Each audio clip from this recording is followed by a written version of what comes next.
정치평론가 이강윤의 오늘.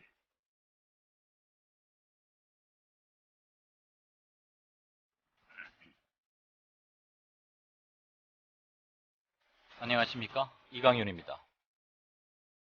9월 16일 화요일 시작합니다. 청와대와 여당의 강공기조가 뚜렷합니다.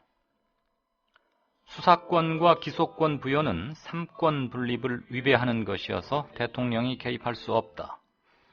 그동안 진도와 청와대에서 유가족들을 만나 많은 얘기를 들었고 그 바탕 위에서 진상규명을 해오고 있다. 많은 관계자들이 문책당했고 드러난 문제점 해결을 위해 노력 중이다. 대통령을 모독하는 발언이 도를 넘고 있는데 이는 국민에 대한 모독이자 국가의 위상 추락과 외교 관계에도 악영향을 미친다. 세월호법은 순수한 유가족들의 마음을 담아야 하고 외부 세력이 정치적으로 이용하는 일이 없어야 하는데 지금 세월호법과 특검 논의는 이런 본질을 벗어나고 있다. 오늘 오전 국무회의에서 대통령이 작심하고 쏟아낸 발언 요지입니다. 대통령의 상황인식을 엿보라는 정도가 아니라 정면으로 드러내놓고 보라는 듯한 발언입니다. 야당은 내부 문제로 지리멸렬이자 속수무책인 상황입니다. 대통령은 이 국면을 틈타 강경 대응을 주문했습니다. 야당이 어떤 행보를 취해야 할지, 지금이 어떤 국면인지를 아이러니하게도 대통령이 정확히 지적해 준 겁니다. 야당은 낭비할 시간이 없습니다. 광고 듣고 시작하겠습니다. 부장님, 대리운전은 뭐 부를까요? 아, 대리운전. 블랙박스 주는 1800-6606 대리운전이 있지 않은가? 아, 20회 이용시 블랙박스를 주는 1800-6606 블랙박스 대리운전이요? 그럼 검색창에 블랙박스 대리운전을 검색해보게. 홈피에는 다양한 상품들도 있다네. 저기 부장님, 블랙박스 대리운전에서는 국민TV에 후원도 한다면서요. 자네도 블랙박스도 주고 후원도 하는 1800-6606 이용하게. 역시 대리운전은 1800-6606.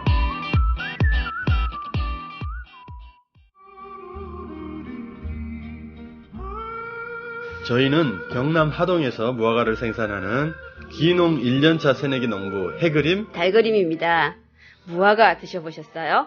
클레오파트라가 좋아했다는 무화과, 꽃을 품은 과일 무화과를 한번 드셔보세요. 우리 농장 무화과는요, 시설하우스에서 상자에 재배하기 때문에 무척 깨끗한 환경에서 자랐고요. 농약, 촉진제 전혀 사용하지 않았습니다. 안심하고 껍질째 드셔도 좋습니다. 다양한 유기비료를 먹고 자라서 맛이 부드럽고 향이 굉장히 좋습니다. 저는 아침마다 무화과 따면서 몇 개씩 먹었더니 악성 변비가 없어졌네요.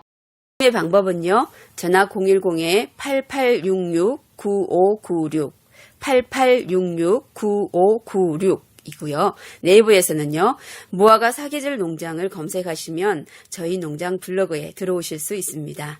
무화과 사계절 농장 정성껏 배송해드리겠습니다. 네, 9월 16일입니다. 대통령은 오늘 국무회의를 마치고 오후에 새누리당 핵심 지도부를 청와대로 불러서 빨리 민생법안 처리해라. 여당 뭐 하고 있느냐라는 식으로 얘기했죠. 네. 그리고 포항에서는 또 수류탄이 오발된 건지 터져서 사병 1명이 죽고 3명이 부상하는 그런 일이 있었습니다. 자, 석간 뉴스 브리핑 시작하죠. 김영민 PD 어서 오십시오. 예, 나사가 완전히 풀린 나라입니다. 한마디로. 네. 사고가 끝이 없고 예. 그 과정에서 청와대는 급선회, 예. 급변침이라고 해야 되나요? 네. 노골적으로 이제 향후 전국 대응 방안을 예고 겸 천명한 것 같은데 네. 세월호 유가족들의 수사권과 기소권 요구 정면으로 반박하면서 거부했죠. 진상조사위원회의 수사권과 기소권을 주자는 주장에 대해서 일부에서는 대통령이 결단하라고 하지만 그것은 삼권 분립과 사법체계의 근간을 흔드는 일로서 대통령으로서 할 수 없고 결단을 내릴 사안이 아니다라고 말을 했습니다. 본인에게 권한이 없다라는 말도 있지만 수사권, 기소권 부여는 안 된다는 입장도 있습니다. 새누리당과 단 한 자도 틀리지 않는 입장 아니겠습니까? 네. 세월호 유족들의 간절한 요구에 반대한다는 뜻을 분명히 했습니다. 여야 간에 이루어진 2차 특별법 합의, 이 합의안이 일종의 마지노선이다. 라면서 가이드라인을 밝히기도 했습니다. 2차 합의안 모르시는 분들을 위해서 다시 한번 설명드리면 진상조사위의 수사권, 기소권 이건 아예 없고요. 특검을 하되 특검을 추천할 수 있는 여당 권한, 그 두 개의 추천권 아닙니까? 네, 2명 추천권. 2명 추천권, 죄송합니다. 2개라고 해서 2명 추천 권한에 대해서 유족들의 뜻을 반영하도록 하겠다는 아주 애매모호한 그런 방안인데 이것까지 양보할 수 있지만 그 이상은 안 된다. 거기까지 대폭 양보했다 이렇게 말했죠. 네, 야당은 덜컥 합의를 했고요. 자, 이런 가운데 오늘 박근혜 대통령 순수한 유가족의 마음, 그러니까 불순한 유가족도 있다 이런 취지로 읽힙니다. 또 외부 세력의 정치적 이용 이런 말까지 했습니다. 이에 대해서 세월호 참사 국민대책회의는 성명을 내고 국회 파행으로 세월호 특별법 제정이 어려워진 상황에서 대통령의 결단을 촉구하고 있는 국민들과 유가족을 절망하게 하는 후안무치한 발언이다 이렇게 지적했습니다. 야당도 대통령의 발언을 강도 높게 비판했는데 국민과 유가족 그리고 야당을 일부라고 부르는 대통령의 인식에 실망을 넘어서 분노하지 않을 수 없다 이렇게 밝혔습니다. 오늘 그 한국일보 이충재 주필의 칼럼이 있었죠. 네, 뭐죠? 절반의 국민만 대접하는 이런 국민 통합에 반하는 그런 대통령의 행태에 대해서 비판하는 내용이었습니다. 네, 이른바 두 국민 정책. 네, Two Nations Policy라는 정치학 용어가 있는데 네. 그것을 아마 이 주필이 쓴 모양이군요. 두 국민 정책이 성공한 사례가 있습니까? 없습니다. 예. 독재 국가나 전제 국가로 가는 길이고요. 네. 그렇게 되면 나머지 한쪽 국민, 반대 국민은 없는 게 되죠. 네. 탄압의 대상이니까. 투명인간 취급하는. 유신 때가 그겁니다. 쉽게 그렇습니다. 말하면. 지금 유신으로 가고 있습니다. 한마디로 얘기해서. 네. 실망과 분노, 실망을 넘어 분노하지 않을 수 없다라는 야당의 성명. 제발 이런 것들 좀 이제 그만 듣고. 예. 국회 기자실 마이크에서만 야당인 것도 더 이상은 좀 보기에 인내의 한계가 온 게 아닌가. 글쎄 말이에요. 싶습니다. 그 정론관이라고 하지 않습니까? 네네. 거기에만 야당이 있고요. 행동도 실천도 또 어떤 권위도 없는 야당의 현실. 잠시 후에 또 소개를 해드리겠습니다. 네. 자, 그리고 오늘 대통령이 아주 작심하고 쏟아놨는데 예. 더 이상 대통령 모독하지 말라 이렇게 경고했죠. 국민을 대표하는 대통령에 대한 모독적인 발언이 그 도를 넘어서고 있다. 이는 국민에 대한 모독이기도 하고 국가의 위상 추락과 외교 관계에도 악영향을 미칠 수 있는 일이다. 이렇게 말을 했습니다. 이 말을 한 사람이 누구냐? 대통령 본인입니다. 네. 아마도 새정치민주연합 소속의 국회 교육문화체육관광위원장인 서른 의원 발언을 겨냥한 것 같습니다. 박근혜 대통령 세월호 참사 당일 7시간 행적과 관련해서 서른 의원이 대통령이 연애했다는 말은 거짓말이라고 생각한다. 이 발언에 대한 작심 비판으로 풀이됩니다. 서른 의원의 이런 발언이 이제 막말이라는 거 아니겠습니까? 네. 여기 욕설이 섞인 것도 아니고요. 그렇다고 이 안에 대통령이 연애했다는 말은 참말이다. 라는 단정도 없고요. 아니, 오히려 정리를 해줬잖아요. 예. 한간에 이른 그 소문을 불식시키고, 네. 그건 그러지 않다라고 네. 책임 있는 당직자 겸 국회 상임위원장이면 장관급인데, 네. 정리를 했지 않습니까? 정리를 해줬는데 이게 막말이면은 도대체 뭐라고 얘기를 했어야 했습니까? 아예 얘기하지 말라는 얘기겠죠. 연애 이응자도 하지 마라? 예. 앞으로도 김용민 PD도 조심하세요. 예. 이강인의 오늘을 박근혜 대통령과 정윤회 씨가 함께 들었으면 좋겠습니다. 이런 말도 막말이 되겠네요. 예. 그렇지. 예. 한편 박근혜 대통령이 한나라당 대표로 있을 때 예. 당 소속 의원들이 벌인 연극 환생경제 기억하시죠? 그 유명한 연극 환생경제. 당시 대통령 노무현 대통령을 빗대서 온갖 쌍욕과 조롱을 퍼부었던 동영상. 연극에서 주인공 노가리 바로 노무현 대통령을 일컬었습니다. 네. 이런 개 잡놈이 있느냐. 사내로 태어났으면 불알값을 해야지. 육실할 놈. 거시기 달고 다닐 자격도 없는 놈. 이렇게 불 무슨 값 그 얘기도 직접 했어요? 직접 했어요. 여성 의원이. 그것까진 못 들었네. 아직도 있습니다. 인터넷에 여성 보시면은. 의원이 그것도? 예, 그렇습니다. 당시 당 대표로 연극을 관람하던 박근혜 대통령은 박장대소를 하면서 웃음을 터뜨리기로 했습니다. 네. 당시 그 노무현 대통령 연극에서는 노가리였는데요. 노가리 역할을 한 사람이 주호영 정책위 의장. 네.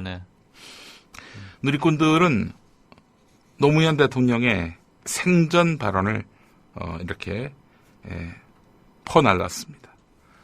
노무현 대통령이 재임 시절에 했던 강연인데요. 대통령을 욕하는 것은 민주사회에서 주권을 가진 시민의 당연한 권리입니다. 대통령을 욕함으로써 주권자가 스트레스를 해소할 수 있다면 저는 기쁜 마음으로 들을 수 있습니다. 이렇게 말한 바 있었습니다.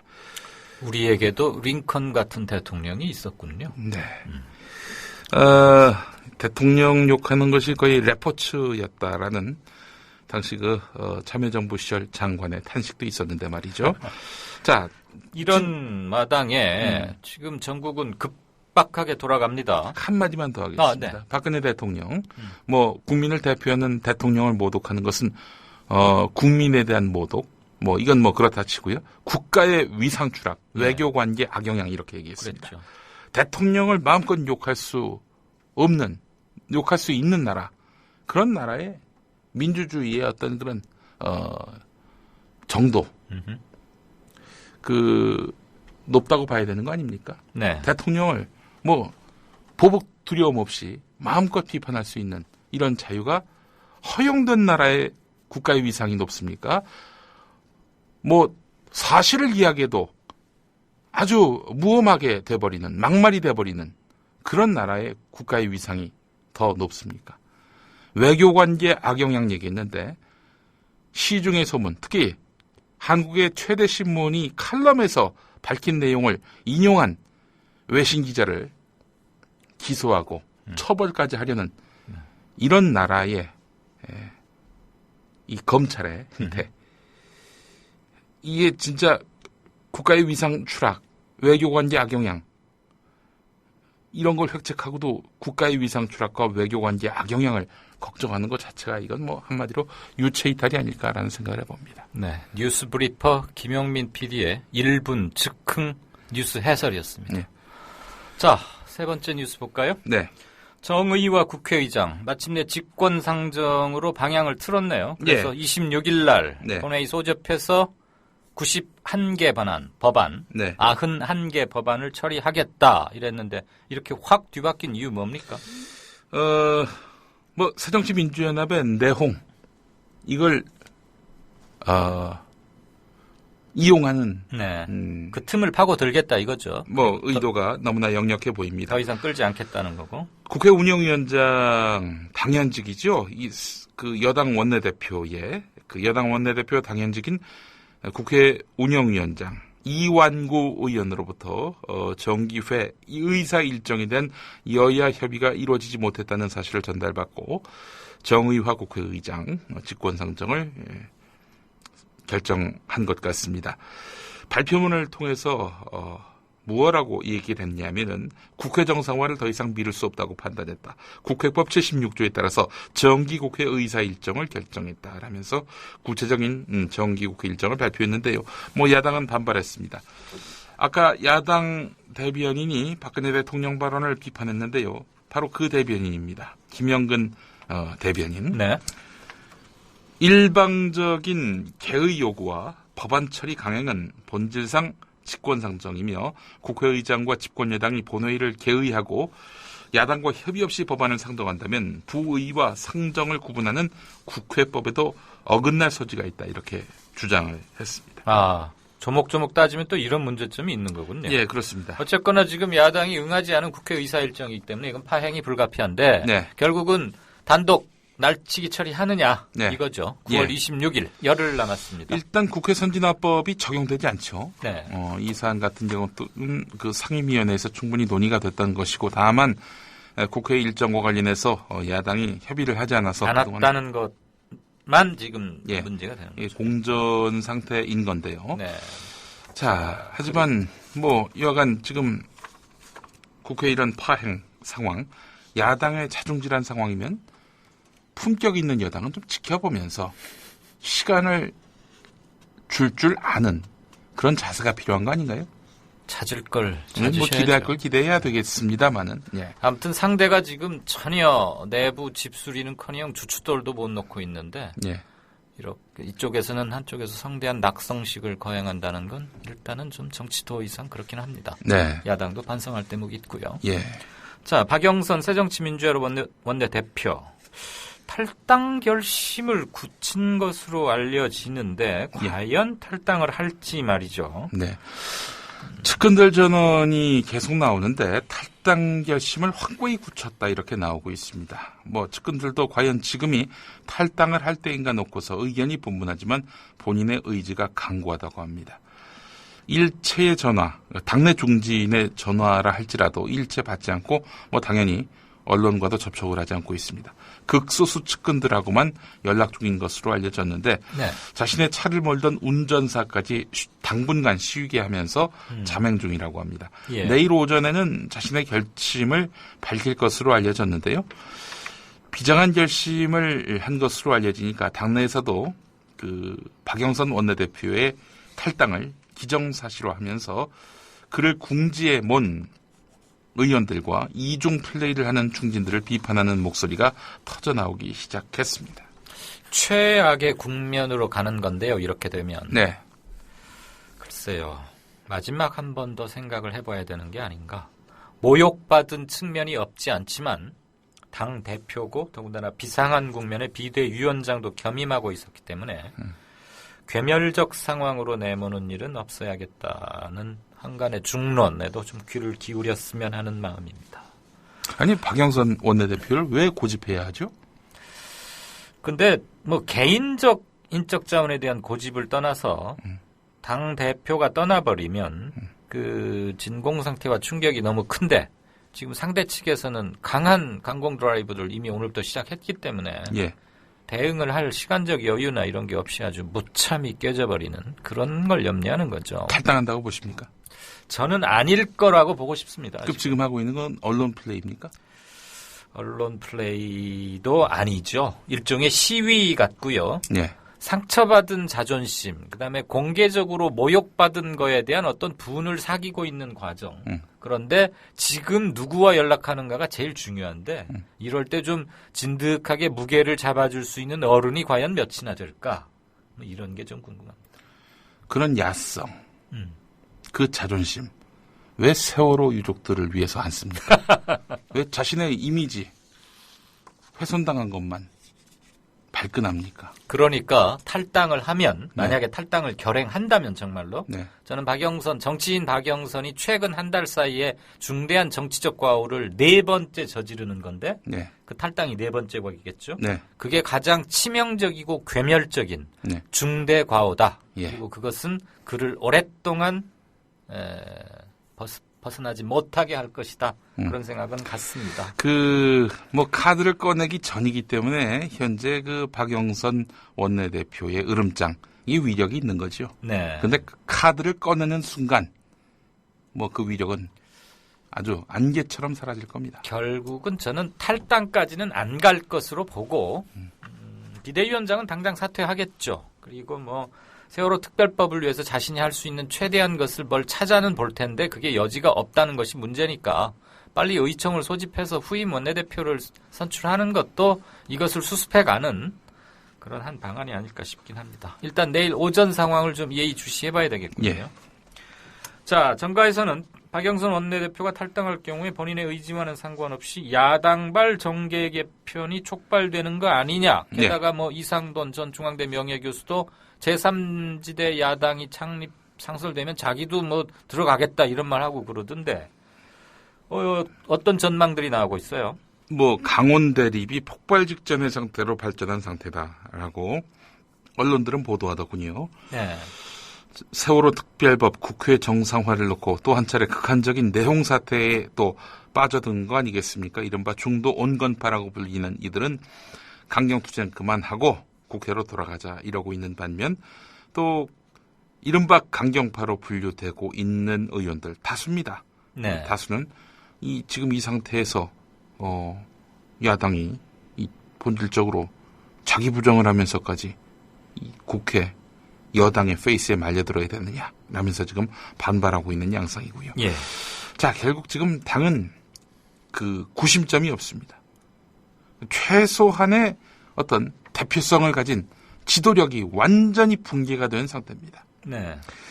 이런 가운데 지금 문재인 의원과 관련해서 세간의 그런 여러 가지 시선들이 문 의원 쪽에 쏠리고 있습니다. 이런 가운데 언론에 의해서 문재인 의원의 최측근 또 대변인격 인물로 통하는 윤호중 전 사무총장 예.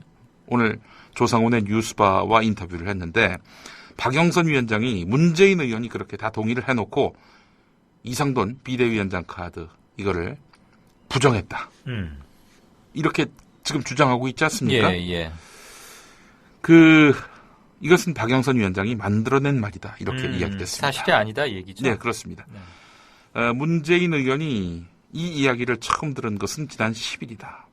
문재인 의원은 이상돈 교수도 오시게 된다면 당에 도움이 될 수는 있겠지만 비대위원장으로 영입하는 데에는 문제가 많을 것이다. 특히 당내를 설득하기 어렵고 또 여론이 어떻게 반응할지 모르겠다는 우려. 이거 분명히 표시했는데 예. 박영선 원내대표 뭐 다 오케이 한 것처럼 얘기하고 있는데 뭐 나중에 뭐 기자회견을 통해서 진실을 밝히겠다 이렇게 뭐 으름장을 날리고 있는데 사실만 말한다면 문재인 의원 전혀 문제될 것이 없다. 이렇게 말을 했습니다. 맞아요. 협상 과정에서 오간 얘기들을 공개하는 것은 하지하책이죠. 네. 정치에서는 도저히 있어서는 안 되는 건데. 야당이 지금 뭐가 있습니까? 지금 뭐 아무것도 없는 거죠. 최소한의 금도마저도 지금 금도가 완전히 무너졌어요. 예. 그 과정에서 지금 문재인 의원도 예기치 않은 상처를 좀 입었고 네. 도대체 뭐든 진실 게임 국면으로 가면 예. 분명히 둘 중 하나는 거짓말하는 게 맞지만 둘 다 일단 치명적인 상처를 입으면서 시작하는 겁니다. 네. 그러니까 그거를 왜 그렇게들 잘 신경을 안 쓰는지 말이죠. 예. 그건 그렇고 이게 부산에도 또 이렇게 높은 건물이 들었습니까? 예. 120 아니군요. 제가 부산에서도 지금 그렇습니까? 롯데가 100층 상당의 그런 큰 건물을 짓고 있는데 잠깐만요. 그러면 일단 청취자들이 헷갈리실 것 같으니까 제가 정식으로 다시 질문을 하죠. 네. 123층의 초고층 건물이 들어설 제2 롯데월드 부지 지반이 매우 불량하면서 단층지대까지 관통하고 있는 것으로 추정된다는 보고서가 뒤늦게 공개된 거죠. 예. 지금 이건 서울 얘기죠? 예, 그렇습니다. 네네네. 지금 문제가 되고 있는 제2 롯데월드 부지. 어마어마하게 지금 올라갔는데요, 건물이. 예. 국토교통부로부터 새정치연합 강동원 의원이 제출받은 게 있습니다. 제2 롯데월드 신축 부지 지질조사 보고서인데요. 이 문제 보고서는 시행사인 롯데물산, 롯데쇼핑, 호텔 롯데가 1997년 4월 중앙지하개발이라는 업체에 직접 용역을 의뢰해서 한 달 반 동안 조사한 결과인데요. 제2 롯데월드 부지는 지층 구조상으로 볼 때 표토 밑에서 풍화되지 않고 존재하는 암석인 기반암이 전반적으로 파쇄돼 있는 매우 불량한 암질이었다는 겁니다. 깨진 상태다 이 말이죠? 깨진 상태죠. 반석 위에다 집을 지으면은 튼튼하다 이런 말 있지 않습니까? 예. 반석이 다 깨진 상태라는 얘기입니다. 약 60만 톤 규모의 어마어마한 123층을 지탱하는 버팀목인 기반암이 거의 부서진 상태로 대단히 부실하다는 이야기입니다. 이야, 이거 문제네요. 싱크홀보다 더 심각한 문제도 될 수 있다 이런 거 아닌가요? 더 심각한 것은요. 단층이 이 지역을 관통하고 있는 것으로 보인다는 겁니다. 단층에서 이 단은 뭐냐면 절단할 때 단입니다. 예. 기반암이 지질 구조인 단층에 지배를 받고 있는 것으로 판단돼서 만약 지진이 발생한다. 이게 뭐 어마어마한 그런 참사가 발생할 가능성이 있다는 겁니다. 집안 침하 우려. 이런 것들이 가능하다는 겁니다. 비가 많이 와도 아무래도 좀 찝찝하겠군요. 신축 부지의 지하수는 모래층 그리고 모래 자갈층 안에 분포되어 있어서 여름철 장마나 그리고 집중호우 때에는 대폭적인 수위 상승이 일어날 가능성이 있는 것으로 드러났습니다. 그런데 롯데가 지금 부산에도 뭘 또 높은 걸 지고 있어요? 옛 부산시청 부지일 겁니다, 아마. 그래요? 예. 근데 거기가 요즘 뭐 부동산 경기 난 아니겠습니까? 그렇죠. 원래는 거기 상가로 해서 허가를 받았는데 그 아파트로 좀 바꿀 수 있도록 해달라고 지금 때를 쓰고 있는 형국입니다. 그 마철루의 재앙이라는 게 전 세계적으로 공통되게 나타나는 현상인데 네. 왜 우리는 뒤늦게 이렇게 높이들 지으려고 하는지. 그나저나 이런 뉴스 계속 나오면 잠실 송파 지역 사는 사람들 불안해서 이거 어떻게 지내나. 글쎄 말입니다. 그건 그렇고 우리 보은 안상수 선생 네. 시장 내려가서 지금 시장님 하고 계시죠? 경남 창원시장. 홍준표 지사 밑에서. 예, 그렇습니다. 그런데 오늘 무슨 계란 투척을 당했다고요? 같은 당 의원에게? 네. 김성일 창원시 의원이 시의회 본회의장에서 프로야구 NC 다이노스의 홈구장이 진해권에서 마산권으로 이전한 것을 비난하면서 안상수 장한테 계란을 던졌습니다. 김성일 의원은 시의회 정례회 개회식에서 개화사가 끝나기도 전에 안상수 마산시장 통합시장에 앉아있는 자리에 왜 앉아있나 이렇게 큰 소리로 안상수 시장을 비난했습니다. 네. 아시는 대로 창원, 마산, 진해가 합쳐져서 통합 창원시가 그렇죠. 되지 않았습니까? 예. 그런데 안상수 통합 창원시장에게 마산시장이라고 불렀습니다. 그러니까 굉장히 격하하는 거죠, 지금? 예, 그렇습니다. NC 다이노스의 홈구장을 진해권에서 마산권으로 이전한 것을 비꼰 거죠. 네. 자, 이어서 본회의장 출입구로 걸어가면서 강제로 마산, 창원, 진해를 통합시켜놓고 야구장을 뺐느냐 이렇게 소리치면서 시장석에 앉아있던 안상수 시장을 향해서 계란 2개를 연달아 던진 다음 본회의장에서 퇴장을 했는데요. 네. 뭐 얼굴에 정면으로 맞진 않았습니다만은 하여간 위협적이었습니다. 달걀의 오른쪽 어깨를 맞고 네. 양복 위옷과 머리카락에 계란이 묻는 그런 봉변을 당했는데 말이죠. 아까 어떤 청취자 게시판에 어떤 분이 올려주셨던데 예. 사진이 아주 그냥 적나라하게 잘 찍혔더라고요. 예, 이 야구장 입지 문제로 화가 났는데, 네. 여하튼 제구력이 대단하네요. 예, 체란력이 재란력. 대단하네요. 이 김성일 창원시 의원. 다시 말씀드립니다만은 김성일 의원, 안상수 시장 모두 새누리당 소속입니다. 네. 마치겠습니다. 네, 잘 들었습니다. 오늘 양정대 기자와의 정가 산책이 양 기자의 법원 출석 관계로 불가피하게 오늘은 쉬어야 하기 때문에 뉴스 브리핑과 정가 산책을 겸해서 우리 김 PD가 해서 조금 시간이 길어졌습니다. 양해하시기 바랍니다. 자, 김영민 PD 고생했습니다. 예.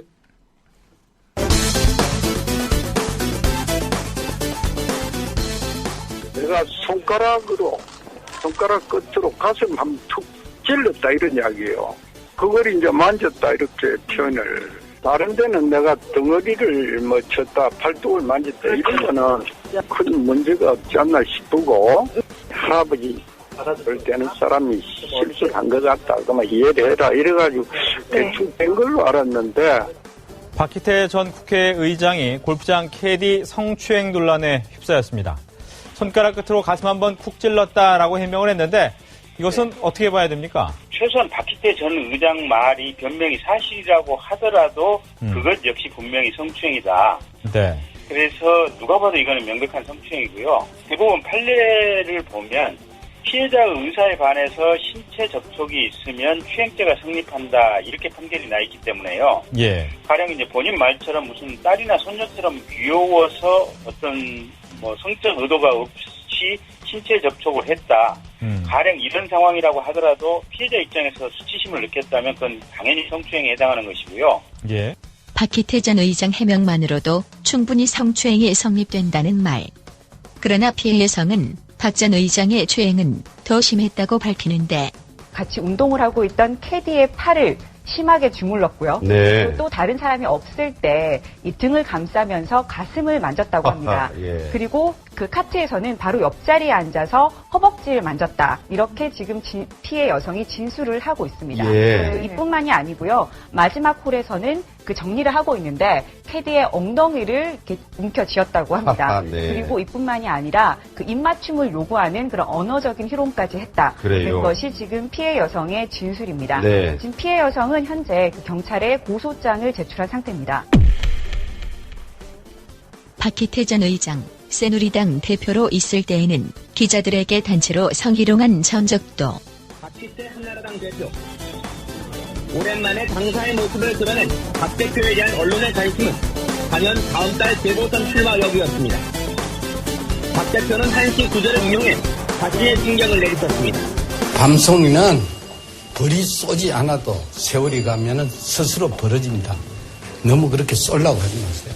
기자들 대부분 박 대표가 때가 되면 출마 여부에 대한 입장을 밝히겠다는 뜻으로 받아들였지만 일은 나중에 터졌습니다. 대표 비서실장인 김효재 의원은 여기자가 포함된 기자단에게 박 대표가 한 말은 김사까지 기생을 유혹할 때 사용한 섹스 어필 표현이라고 설명했습니다.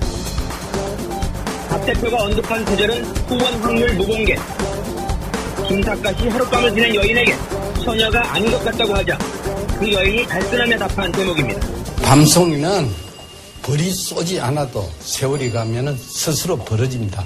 이 표현은 여러 책에서 대표적인 음담패설의 하나로 인용되는 구절입니다. 김 의원의 설명대로라면 평소 한시와 사자성어를 인용해 재치 있는 표현을 즐겨 쓰는 박 대표의 발언은 성희롱 발언이 되는 셈입니다. 여러 여성 기자 여러분. 할아버지 볼 때는 사람이 실수를 한 것 같다. 그러면 이해를 해라.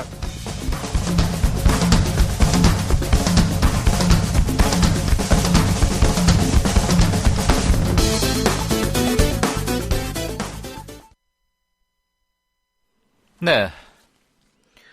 박희태 전 국회의장이 이 말이 등허리, 팔뚝, 허벅지 만지기는 별 문제가 없는 거고 가슴을 한번 찌르는 게 문제, 뭐 이렇게 웅얼거리는 첫 대목이 아주 영 꼴사 나오면서 뇌리에 남습니다. 아직도 사태 파악을 잘 못하고 계시는 것 같습니다. 자, 지구 밖 소식 좀 들어볼까요? 지구촌 뉴스 장혜림 뉴스캐스터 나와 계십니까? 네, 안녕하세요. 안녕하세요. 네, 오늘 첫 소식 들려주시죠. 네, 벨기에 소식을 들려드릴 텐데요. 네. 벨기에에서 종신형을 선고받은 무기수가 죽을 권리를 인정받아 안락사로 사망하게 됐다는 소식이 있습니다. 어허. 벨기에에서 강간과 살인 혐의로 종신형을 선고받은 이 무기수가 안락사로 생을 마감하게 됐습니다. 영국 BBC 등은 현지 시간으로 15일에 그 벨기에 당국이 30년째 복역 중인 50세의 프랑크 반덴 블리컨에게 안락사를 허용한다 이런 판결을 내렸다고 보도했는데요. 네. 보도에 따르면 반덴 블리컨은 2001년 안락사를 요청하면서 본인이 견디기 힘든 정신적 괴로움을 겪고 있다 이렇게 호소했고요. 자신이 사회의 위협적인 존재가 될 거라며 가석방과 정신과 치료를 거부해왔습니다. 네. 그러면서 어떤 일을 저질렀건 나도 인간이기 때문에 나에게 안락사를 허용해달라 이렇게 요구해왔는데요. 결국 4년간의 싸움 끝에 안락사를 위한 법적 조건을 모두 충족한다는 판결을 받았습니다. 그는 며칠 내로 안락사 처치를 받을 예정이라고 알려졌습니다. 그러면 벨기에에서는 언제부터 이런 안락사가 합법화된 건가요?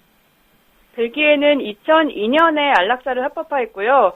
세계에서 두 번째로 안락사를 허용한 나라입니다. 작년에만 1,800건에 이르는 안락사가 시행됐는데요. 하지만 이번처럼 재소자가 안락사 대상이 되는 것은 처음입니다. 네. 작년에 안락사 판결이 내려진 사람 중에는 성전환 수술을 받고 그 결과에 실망해서 정신적 고통을 호소하던 환자, 그리고 청각과 시력을 잃은 40대 그 쌍둥이 형제 등도 있어서 네. 안락사 허용 범위에 대한 논란이 일어나기도 했습니다. 벨기에는 올해 초에 말기 환자의 경우 미성년자에게도 안락사를 허용한다는 법안을 승인했습니다. 네, 이게 굉장히 그 핫 이슈, 뜨거운 감자고 같이 판단을 하기가 참 애매한 건데 벨기에는 이미 12년 전부터 합법화했고 무려 작년에만 1,800건의 안락사가 집행이 됐다. 벨기에가 인구가 그렇게 결코 많은 나라가 아닌데 어마어마하군요. 네. 아마 제 기억에 우리나라에서는 약 한 3, 4년 전인가 서울 신촌 세브란스 병원에서 할머니에게 그 생명 연장 장치를 제거하는 것을 두고 아주 많은 논란이 한번 됐었던 그런 기억이 나는데 어마어마하군요. 네네. 자, 그럼 벨기에 말고도 또 어떤 나라들이 안락사를 지금 합법화시켜서 시행하고 있죠? 네덜란드가 세계 최초로 2001년에 안락사를 허용했고요. 벨기에보다 1년 빨랐군요. 네. 벨기에에 이어서 2009년 룩셈부르크가 안락사를 합법화했습니다. 네. 스위스의 경우에는 안락사를 시키는 것은 불법이지만 의료진으로부터 약물을 처방받아 스스로 목숨을 끊는 이른바 조력 자살은 허용하고 있고요. 네. 프랑스에서는 2005년부터 불치의 말기 환자에 한해서 본인의 의지에 따라 치료를 중단할 권리를 부여하고 있는데요. 하지만 식물인간 상태의 환자처럼 환자가 의사를 밝힐 수 없는 경우에 대한 비판이 있고 또 의사의 도움으로 죽을 권리까지 허용해야 하는가 이런 것에 대한 논란이 지속되고 있습니다. 말씀하신 대로 한국에서도 식물인간 상태의 환자에게 연명치료 중단을 허용하는 판결이 나온 적이 있습니다. 네, 스위스가 좀 용어도 그렇고 이채롭군요. 의료진으로부터 약물을 처방받아서 스스로 목숨을 끊는 이른바 조력 자살. 그러니까 네. 자살을 의학적인, 의료적인 도움을 받아서 자살하게 한다. 이거네요. 네. 네. 마지막으로. 아무튼 어쨌거나 죽음이라는 것은 다들 좀 무서워하고 꺼리긴 하지만 고령화 사회의 참다운 삶의 질, 그리고 불필요한 그 식물인간 상태로 쭉 지내는 것의 문제점들도 많이 있으니까요. 그런 점에서 네. 나라 박 소식. 제가 아까 지구촌 박이라고 그래서 우리 청취자분들이 잠시 당황하셨을 텐데 네. 나라 박의 소식을 좀 알아봅니다. 마지막으로 한번 체크해 볼까요? 그 일부 나라에서 우리나라에서는 아직도 굉장히 쟁론적인 사안입니다만 이렇게 안락사가 허용되는 그런 이유나 분위기 그건 어떻게 정리가 되죠? 네, 특히 우리가 말하는 선진국에서 고통 없이 존엄하게 죽을 권리를 법적으로 보장해야 된다는 목소리가 커지고 있습니다. 지난해 실시된 여론조사에서 프랑스인의 56% 내지 92%는 불치의 말기 환자가 의료 지원을 받아 스스로 목숨을 끊을 수 있도록 하는 아까 말씀드린 조력 자살에 찬성하는 것으로 나타났고요. 예. 이런 여론 때문인지 그 프랑스와 올랑드 프랑스 대통령은 안락사 허용을 지난 대선 공약으로 내세우기도 했습니다. 네. 지난해 캐나다에서 실시된 설문조사에서도 캐나다인의 63%가 의사 조력 자살을 그리고 55%가 안락사를 지지하는 것으로 나타났고요.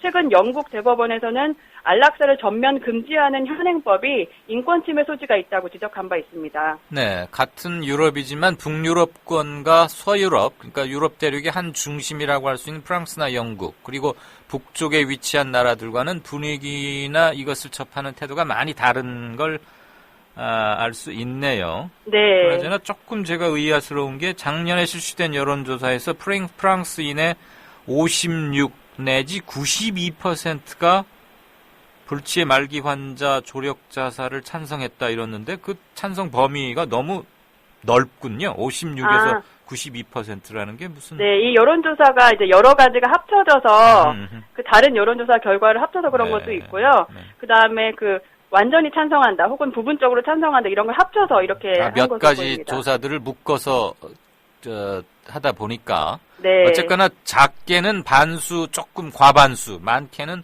100%에 가까운 숫자의 사람들이 조력 자살을 찬성한다 이 얘기죠. 네. 네, 알겠습니다. 우리에게도 결코 먼 얘기만은 아닌 것 같습니다. 오늘 지구촌 이슈 잘 들었습니다. 장혜림 캐스터 고맙습니다. 네, 감사합니다. 네. 게시판 좀 보겠습니다. 6시 39분 49초.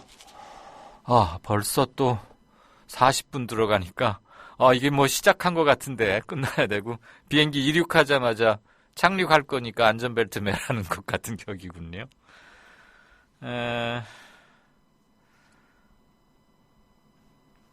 몽호점님 새로 고침 딱 누르자마자 떴는데요.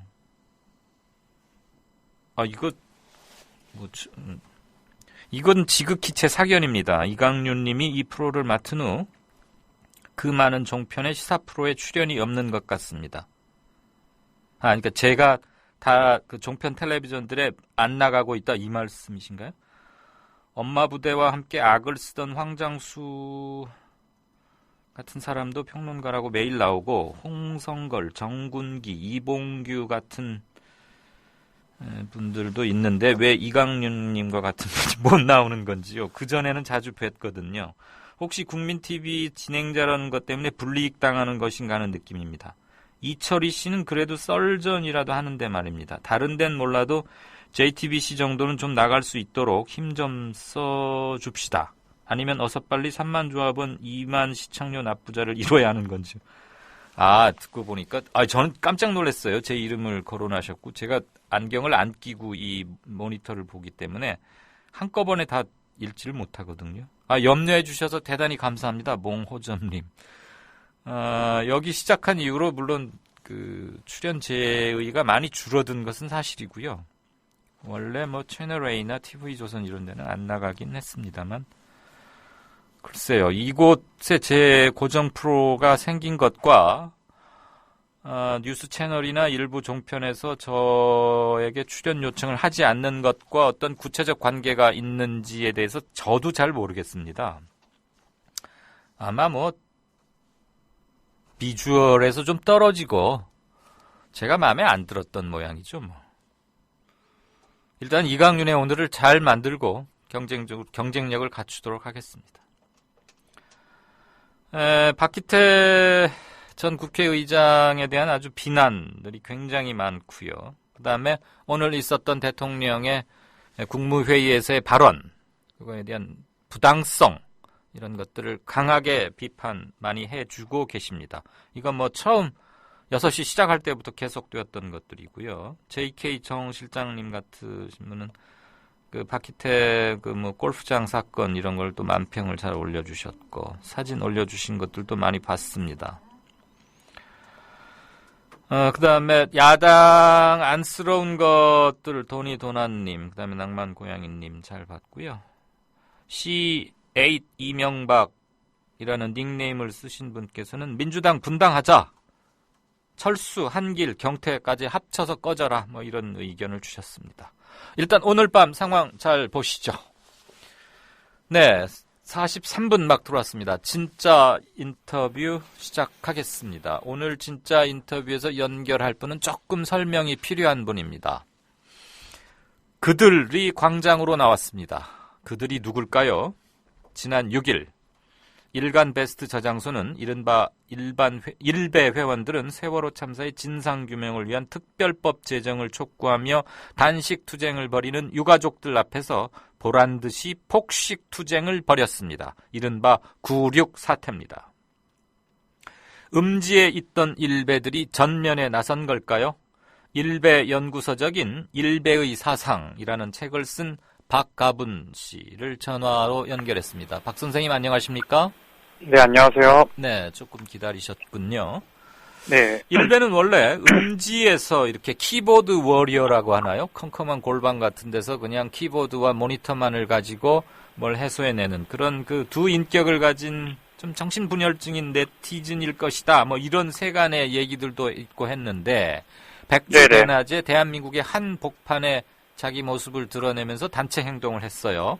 네. 그럼 그동안의 일베에 대한 세간의 판단, 이거 완전히 뒤집은 겁니까? 그러니까 세간의 인식과는 괴리된다고는 할 수 있겠지만, 제 생각에는 그동안 일베가 보였던 모습과 굉장히 좀 일관된다고 생각을 합니다. 네, 그러니까. 방 안에서만 활동하거나 그게 뭐 일베들만의 특성이 아니라, 네, 예전에도 대학가 축제에서 이제 배충이 탈을 쓰고 뭐 나타난 사건이라든지, 네. 예, 아니면 이제 공개적으로 이제 뭐 대자보에 대한 어떤 공개적인 훼손과 테러를 자행한다든지, 네. 이런 이제 그러니까 온라인 한마디로 말해서 온라인에서 상대방을 조롱하고 공격하는 방식을 그대로 오프라인으로 가져왔다고 생각을 합니다. 이번의 경우도 마찬가지라고 생각을 하고요. 그리고, 작년날에 대학가를 휩쓸었던 이른바 고려대학교에서 시작됐던 안녕하십니까? 이 대자보 훼손한 친구들도 지금 일베인 것이 뭐 거의 확실하죠? 네네, 맞습니다. 그러면, 우리 박가분 씨는 일베에 대해서, 그렇게 뭐, 많은 사람들이 일베를 학문적 차원에서 이렇게 진지하게 접근하는 경우는 많지 않은데 네. 일베가 왜 생겼다고 보고 있습니까? 그러니까 일단은 크게 뭐 여러 가지 이유로 볼 수 있을 것 같은데요. 일단 첫 번째로 좀 인터넷 커뮤니티 문화 자체의 특성도 있다고 생각을 합니다. 그러니까 인터넷 커뮤니티 자체가 원래부터 뭐 DC 인사이드부터 시작해서 네. 상호 비존중의 어떤 문화가 있었다고 생각을 합니다. 그러니까 좀 서로를 좀 낮춰 부르고 그리고 약간 이제 소위 병맛이라고는 코드가 있는데 병맛이요? 병맛스러운 그런 행동과 언행을 미안합니다만 예. 그러니까 발음이 병맛이요. 그게 무슨 뜻이죠? 그러니까 이게 그냥 일종의 신조어인데 네네. 그러니까 이게 이제 뭐 이런 데서 뭐 해서 좋은 말일지 모르겠지만, 그러니까 병신스러운 맛, 줄여서의 병맛이라고 이렇게 부릅니다. 비하하는 말을 막 씁니까? 네, 그렇죠. 그 일베도 가만히 안을 들여다보면 네. 서로를 향해서 이제 배충이라고, 그러니까 일배충이라고 서로에 대해서 그렇게 부르기도 하고, 네. 그러니까 애초에 그러니까 자기 비하와 그러니까 어떤 상호 비존중이 어떤 인터넷 어떤 문화의 어떤 좀 저변에 흐르는 정서였다고 생각이 듭니다. 또 한편으로는 이제 어떤 촛불 시위에 대한 지난날 촛불 시위에 대한 어떤 반동이라고도 생각이 드는데요. 네. 네, 그날 이제 어떤 촛불 시위라는 게 뭐 다들 아시다시피 어떤 이제 정권 교체나 이런 걸 이루지 못하고 실패했지 않습니까? 네. 거기에 대한 어떤 이제 환멸감과 반발 심리 때문에 그런 어떤 인터넷 내부에서 원래부터 만연했던 어떤 조롱과 그런 상호 비존중 문화가 네. 점점 더 그 대상을 넓혀왔던 게 아닌가 그렇게 생각이 듭니다. 네, 제가 네. 지금 인터뷰 도중에 네. 청취자분들께서 궁금해하실 수도 있고 하니까 네. 성함이 박가분 이렇게 쓰시던데요. 간략하게 네. 본인 소개 같은 걸 좀 해주실 수 있을까요?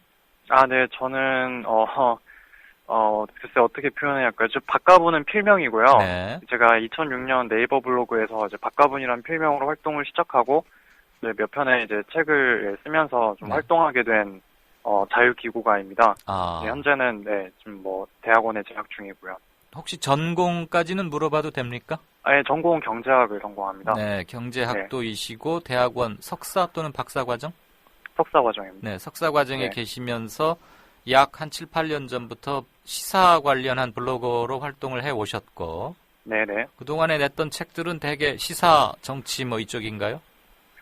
사실은 그러니까 이제 인문사회 쪽 주제들을 원래 다뤘었는데 네. 일베 사상 같은 경우에는 제가 원래부터 좀 인터넷 커뮤니티를 자주 즐겨 이용하는 편이었거든요. 예. 그러다가 사실 이제 일베라는 존재가 2012년 그 대선 전후로 유명해졌잖아요. 네. 근데 그 이전부터도 사실 여러 커뮤니티에서 뭐 테러를 일으킨다든지 뭐 신상털이를 한다든지 네. 이런 행동으로 굉장히 무리를 많이 빚어왔습니다. 예. 네, 그래서 전 인터넷 커뮤니티를 통해서 일베를 좀 접하고 이 친구들이 왜 이러는 걸까라는 걸 좀 제 나름대로 이해하고 싶어서 책을 그렇게 쓰게 되었습니다. 실례지만 지금 아직 20대이신가요?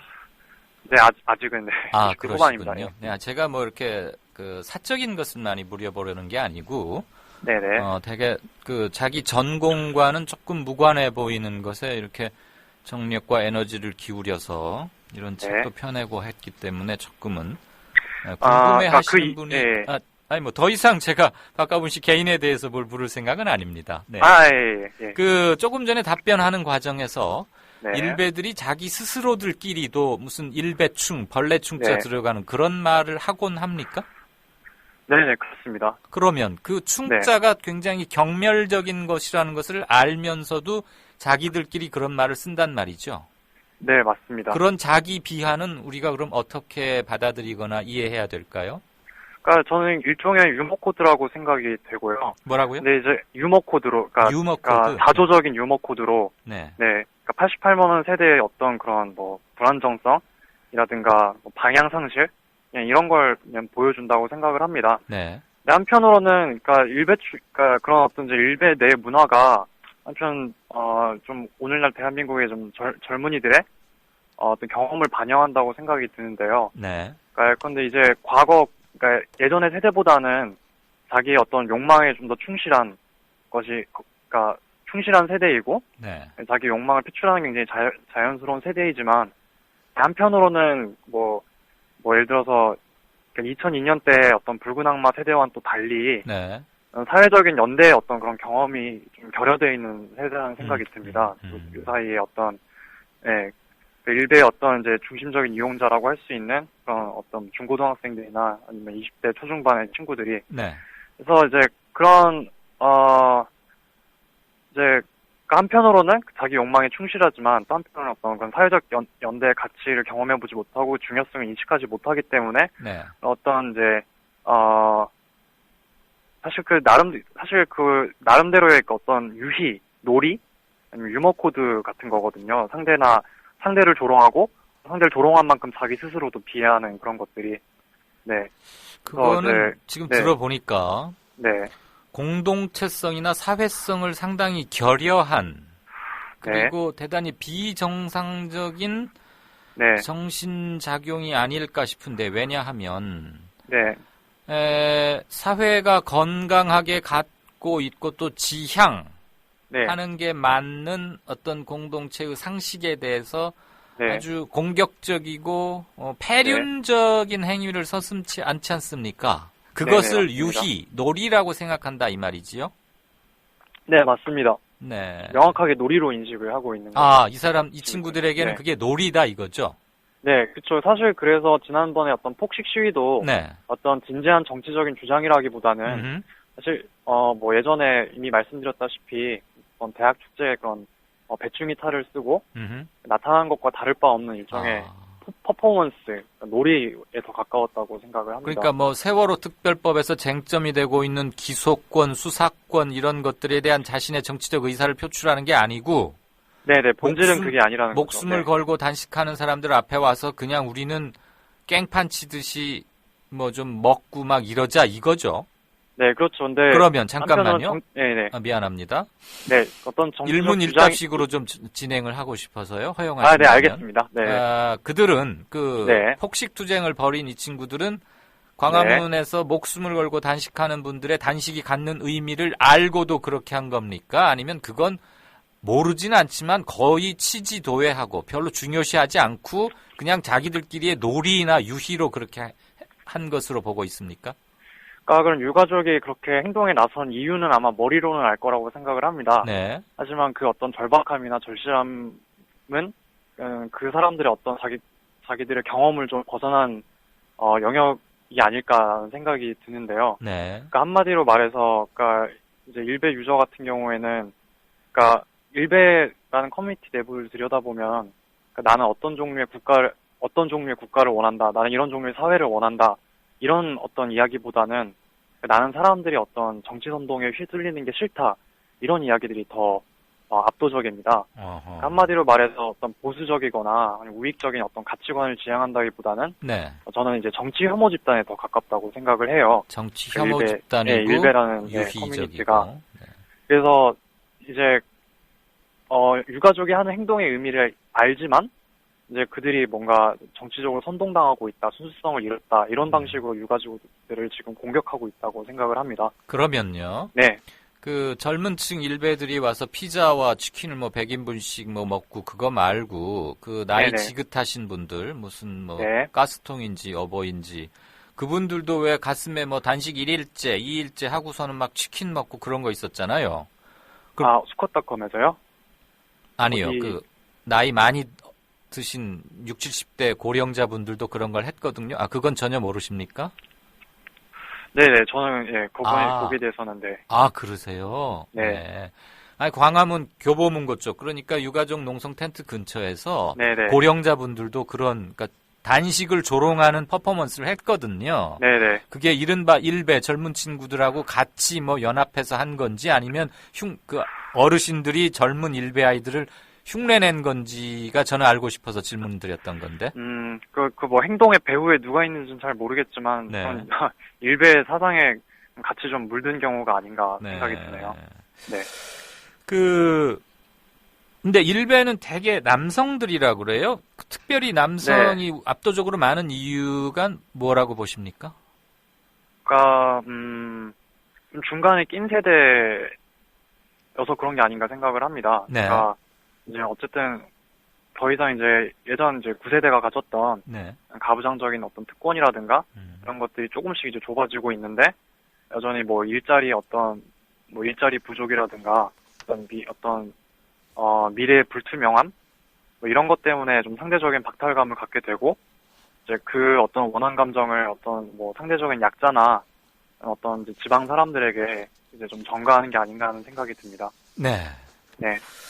아무튼 오늘 제가 짧게 여러 가지를 물어서 조금 당혹해 하실 수도 있었는데 일배를 좀 디테일하게 네. 여러 가지 방면에서 얘기 듣고 싶었습니다. 네. 네. 전화 인터뷰 고맙습니다. 네, 감사합니다. 네, 지금까지 일배의 사상이라는 책을 쓴 필명 박가분 저자를 만나봤습니다. 경제학도 20대 후반의 경제학도시군요. 예, 아까 몽호점님이 쓴 거를 제가 안 읽었어야 됐는데 그만 한 줄을 읽고 나니까 갑자기 이걸 취소하는 것도 뭐하고 해서 그런데 저에 대한 염려는 대단히 감사드리고요. 제 일 잘 해나가겠습니다.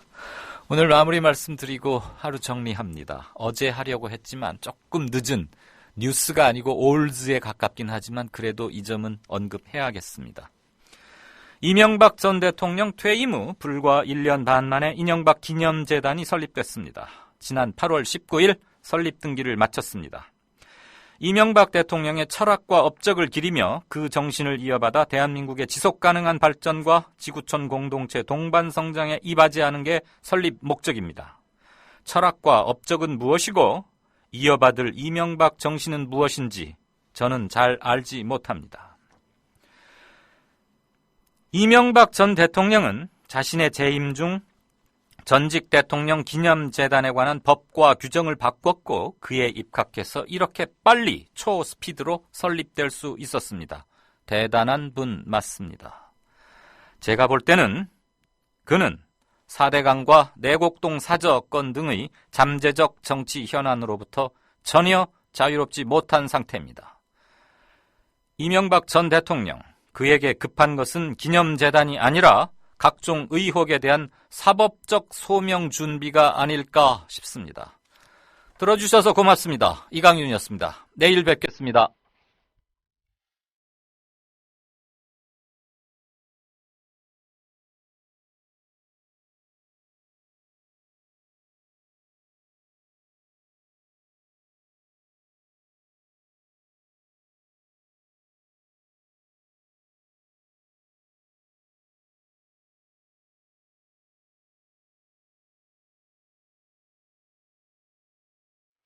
여기는